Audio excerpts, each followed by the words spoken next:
வணக்கம் நண்பர்களே. நாம் இன்னைக்கு இந்த வீடியோவில் என்ன ஒரு முக்கியமான தகவலை பற்றி பார்க்க போகிறோம் அப்படின்னு சொல்லிட்டு பார்த்தீங்கன்னா, சிங்கர் ஜேம்ஸ் வசந்தன் என்ன சொல்லியிருக்காரு அப்படின்னு சொல்லிட்டு பார்த்தீங்கன்னா, தாவேகா தலைவர் விஜய் இன்னைக்கு தமிழக முதல்வராக பதவி ஏற்றது அப்படிங்கிறது எனக்கு ரொம்ப சந்தோஷமான விஷயமா பார்க்கப்படுது.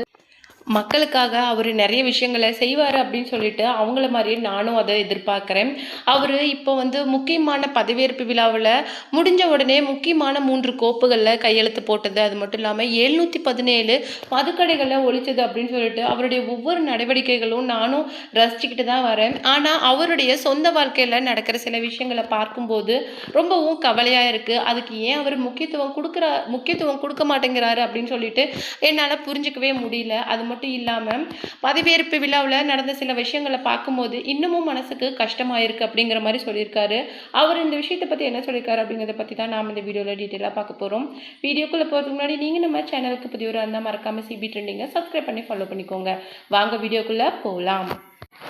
ஆல்ரெடி சிங்கர் ஜேம்ஸ் வசந்தன் என்ன சொல்லியிருந்தார் அப்படின்னு சொல்லிட்டு பார்த்தீங்கன்னா, ஒரு ரெஸ்டாரண்ட்டில் அவர் சாப்பிட்டுட்டு இருக்கும்போது சாப்பிட்டு வெளியில் வர அப்புறம்போது அவருடைய கார் கண்ணாடியை சில விஷமிகள் உடைச்சிருந்தாங்க. அதுக்கு அவர் ஃபேஸ்புக்கில் என்ன ஒரு பதிவை கொடுத்துருந்தாரு அப்படின்னு சொல்லிட்டு பார்த்தீங்கன்னா, இந்த வேலையை செஞ்சது தற்குறிகளா தருதலைகளா அப்படிங்கிற மாதிரி சொல்லியிருந்தாரு.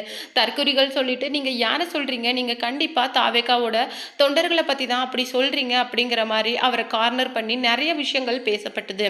இதில் இன்னொரு முக்கியமான விஷயமா பார்க்கப்படுறது என்ன அப்படின்னு சொல்லிட்டு பார்த்தீங்கன்னா, அதுக்கு அவரே இது ஒரு மதிப்பீட்டு பிழை அப்படின்னு சொல்லிட்டு மன்னிப்பும் கேட்டிருந்தாரு.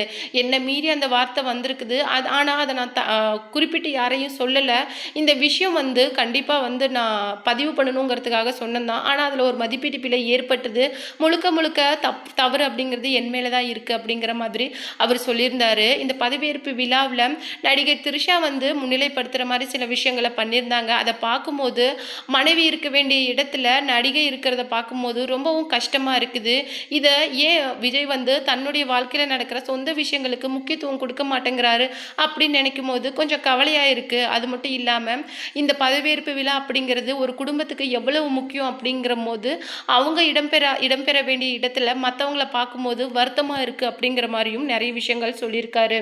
இன்னும் முக்கியமான விஷயம் என்ன அப்படின்னு சொல்லிட்டு பார்த்தீங்கன்னா, பதவியேற்பு விழாவில் நண்பர்கள், அப்பா அம்மா, உறவினர்கள் அப்படின்னு சொல்லிட்டு எல்லாருமே பங்கு பெற்றிருந்தாங்க. ஆனால் அவருடைய மனைவி விவாகரத்து கேட்டிருந்தாங்க அப்படின்னாலும் அது நடைமுறையில் தானே இருக்குது. இன்னும் விவாகரத்து அப்படிங்கிறது முழுமையாக கொடுக்கப்படலை தானே. அப்படிங்கிற பட்சத்தில் ஏன் அவங்க இடம்பெறல? மேபி அவங்களுக்கு அழைப்பு அப்படிங்கிறது விடுக்கப்படலையா?